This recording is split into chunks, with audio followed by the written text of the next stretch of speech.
Nanti aja kalau udah kerja investasinya? Iya, bener banget. Oke.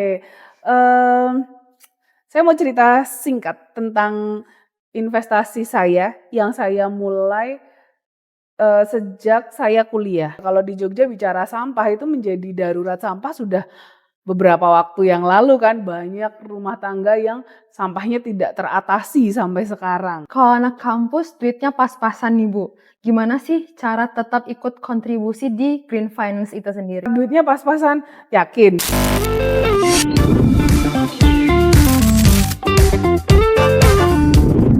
Halo Jis, kembali lagi di Digitalks bersama saya Putih Anastasia Syahira yang akan nemenin kamu ngobrol santai tapi berbobot. Nah, hari ini kita akan bahas topik yang seru banget, yaitu tentang green finance. Bersama saya ada Bu Melisa nih. Nah, selamat siang Bu Melisa. Mungkin boleh perkenalan dulu sama teman-teman semuanya. Oke, selamat siang. Assalamualaikum warahmatullahi wabarakatuh. Saya sering dipanggil Bu Melisa Ya, gitu kan, atau teman-teman sering manggil saya Bu Mel gitu. Nah, terima kasih atas undangannya untuk hari ini ya, gitu. iya Bu Melisa. Nah Bu Melisa ini merupakan salah satu dosen dari bisnis digital, yaitu dosen aku sendiri guys. Kok gitu ya? Kenapa jadi kayak temen gitu? Ya nggak Lanjut aja apa-apa ya, kan? lanjut aja ya. Nggak apa deh. Heeh. Nah, buat kamu yang belum familiar, green finance itu apa sih? Nah, green finance itu atau keuangan hijau merupakan pengalokasian untuk mendukung keberlanjutan nih. Nah, jadi nggak cuma cari untung, tapi juga ikut menjaga bumi kita. Nah, pertanyaannya gimana sih caranya anak kampus yang duitnya pas-pasan terlibat di green finance-nya? Yuk kita kupas bareng. Kalau uang jajan kamu bisa menyelamatkan bumi, nah ternyata caranya ada nih yang disebut green finance. Sebenarnya green finance itu apa sih Bu? Nah, cara kerjanya itu bagaimana? Oke, ini langsung ya? Iya Bu. Iya. Oke, jadi, green finance, baik sekarang tuh, eee, apa ya, pembahasan di keuangan itu juga sudah mulai sebenarnya dari dulu sih, cuman, mulai beberapa waktu kemarin itu karena isu iklim ya, isu lingkungan, sehingga, mmm keuangan sendiri itu juga concern terhadap lingkungan gitu. Nah, green finance itu konsepnya adalah sebenarnya green finance itu adalah, mmm, memberikan pendanaan kepada perusahaan yang membutuhkan dana. Di sini kita bicara lembaga keuangan dan pihak yang membutuhkan dana. Nah, si lembaga keuangan ini hanya akan memberikan dananya atau meminjamkan uangnya kepada, eee, perusahaan tersebut sudah, melakukan beberapa tahap, untuk apa tuh namanya, untuk sustainability di perusahaannya. Oh begitu. Kira-kira seperti itu. Oke baik Bu. Nah, Mhm. buat mahasiswa itu penting atau cuman teori keren-kerenan doang tuh? Oh, oke, green finance itu tuh menurut saya menjadi sangat keren karena mahasiswa ikut andil di dalamnya. Oh gitu. Kira-kira gitu. Jadi, kita nggak bisa, sendiri. Artinya seperti ini, kita nggak bisa mengandalkan satu perusahaan aja atau perusahaan saja yang, menjaga lingkungan. Dimulai dari hal-hal kecil kita, seperti misalnya ketika kita belanja, kita sudah mulai tidak menggunakan plastik dari toko, kita bawa plastik sendiri atau kantong sendiri dari kosan atau dari rumah. Nah, itu sebagai salah satu cara, apa namanya, kita menjaga lingkungan. Kemudian sekarang juga sudah mulai banyak, UMKM yang zero waste dan ini cocok banget sih buat mahasiswa gitu. Jadi banyak, eee, UMKM itu yang sudah mengikuti, kaidah penjagaan lingkungan, dengan kurasi tertentu. Misalnya seperti ini Mbak Putih, ada toko kelontong yang menyediakan aneka ragam dagangan. Ada sampo, ada sabun, sampo cair, sabun cair, kemudian ada beras dan lain-lain. Tetapi kita harus bawa wadahnya sendiri. Nah, itu ada. Jadi di sana tidak menyediakan wadah kecuali mereka menjual wadah atau kantong yang berasal dari kertas yang bisa didaur ulang. Nah, sebenarnya penggunaan kertas itu juga eh, apa ya, masih dilema ya, karena kertas itu kan berasal dari tanaman ya gitu Dari sih, pohon ya, Bu? dari pohon. Jadi itu juga masih debatable. Cuman untuk mengurangi permasalahan khususnya di Jogja ya, kalau di Jogja bicara sampah itu menjadi darurat sampah sudah beberapa waktu yang lalu kan, banyak rumah tangga yang sampahnya tidak teratasi sampai sekarang. Oke, begitu ya, Gitu, Bu, ya. iya. Nah, tadi teman-teman di JIS mungkin contoh-contoh itu relate ya sama keadaan mahasiswa. Nah, mungkin kalau anak kampus duitnya pas-pasan nih, Bu. Gimana sih cara tetap ikut kontribusi di green finance itu sendiri? Oke, duitnya pas-pasan, yakin? Yakin duitnya pas-pasan? Iya ya, Bu, ya. Oke, green finance itu sebenarnya mulai dari diri kita sendiri sih, untuk pengalokasian dana-dana yang apa ya, eee, sudah kita anggarkan sebelumnya gitu untuk dibelikan. For the first time itu tuh kita butuh dulu gitu kan. Kita butuh dulu baru nanti kita, ke yang lain gitu, dan kita sudah bisa dari sekarang itu sudah, harus, berpikir bahwa ini nanti, misalnya nih jajan apa gitu kan, ini wadahnya bisa dibuang di mana ya, apakah ada tempat pembuangannya, atau bisa di-recycle atau tidak, atau saya harus bawa tumbler sendiri nih kalau misalnya saya mau beli kopi atau es kopi gitu ya, saya harus bawa tumbler sendiri atau gimana nih supaya tidak, supaya apa ya, tidak menambah beban sampah gitu. Dan Betul. menurut saya, eee, walaupun misalnya harganya pun sama, ketika kita membawa tumbler sendiri, itu kita partisipasinya besar sekali sih, gitu. Nah, berarti Sobat Digis harus menimbulkan kesadaran nih, green finance yang tadi Bu Melisa omongin itu tentang coffee yang harus bawa tumbler sendiri ya, gitu ya, Bu, ya. Yes. Nah, mmm, menurut Ibu nih, barang pre-love dan transportasi umum itu udah cukup berkontribusi belum ya untuk green finance itu sendiri? Oke, barang pre-love itu sebenarnya, ada kalau saya mengkategorikan ya, yang private sama yang enggak ya. Artinya yang kita gunakan, bisa kita gunakan secara private tuh seperti apa gitu. Eee, Kalau mohon maaf, kalau, pakaian memang sekarang kan thrifting lagi Booming ya, hype Bu, ya, ya, lagi hype ya. benar. Eee, Silahkan saja, tidak masalah. Itu menurut saya sih, eee, kita bisa memanfaatkan apa yang masih bisa digunakan tanpa kita harus membuang uang, eee, yang lebih banyak, lebih mahal, tapi kita tetap bisa stylish. Nah, kemudian satu lagi tadi, eee, Mengenai transportasi umum nih, Bu. transportasi umum saya tuh sepakat sekali, untuk kita, ini menggunakan transportasi umum. Jadi kita kemana-mana pakai Trans Jogja atau kita ada transportasi yang lain yang bisa mengakomodir kegiatan kita misalnya sampai malam.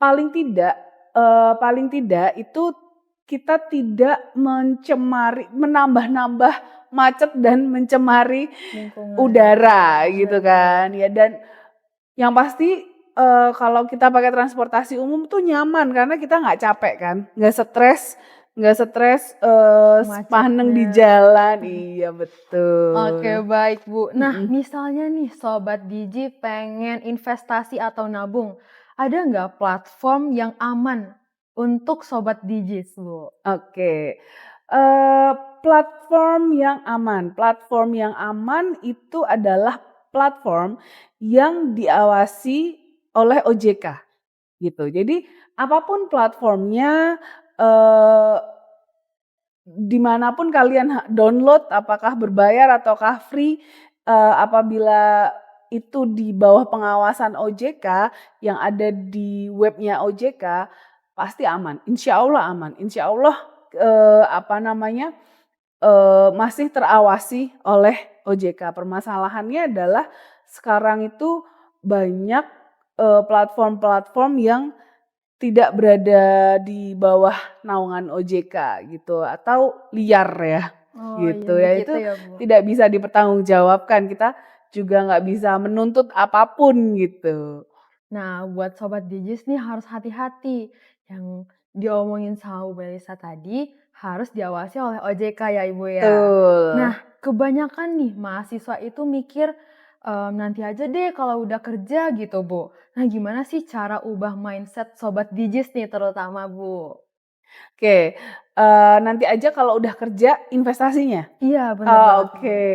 Mmm, saya mau cerita singkat tentang investasi saya yang saya mulai, sejak saya kuliah.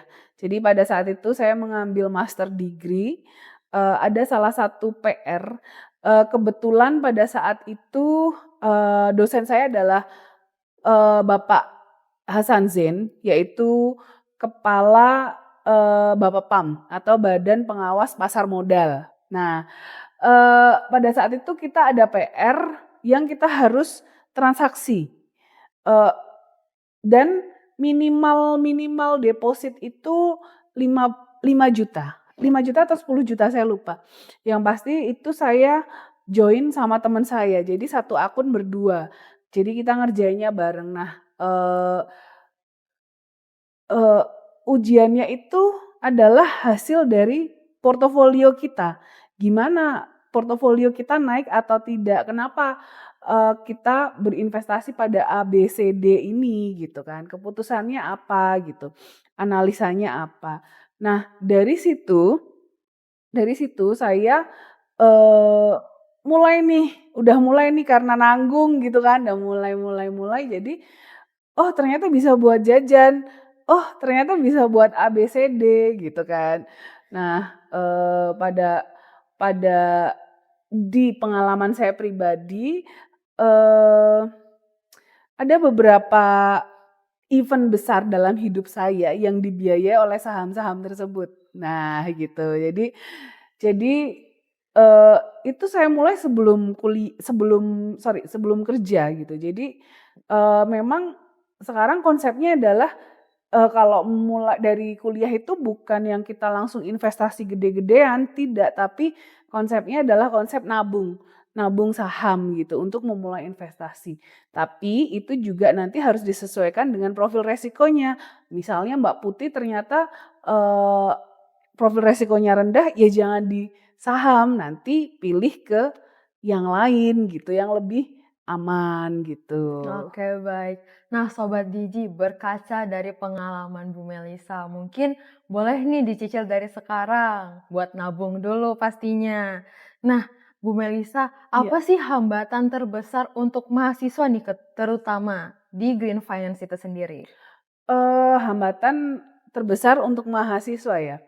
Mmm, apa ya, kira-kira kalau Mbak Putih, apa yang menyebabkan, eee, menjadikan itu sebuah kendala? Mungkin, di pengetahuan kita di Sobat Diji sini mungkin ya, Bu, ya, Green Mhm. Finance itu masih kurang kesadaran, begitu ya, Bu? Ya, memang awareness-nya itu harus dibangun sih, gitu. Jadi, eee, saya tuh saya tuh seperti kadang-kadang mau ngingetin, untuk kita menggunakan produk-produk yang ramah lingkungan, eee, sebenarnya ada salah satu juga, saya ada pernah baca bahwa sabun yang mengeluarkan banyak busa itu juga Tidak tidak baik ya, begitu Bu. baik gitu kan.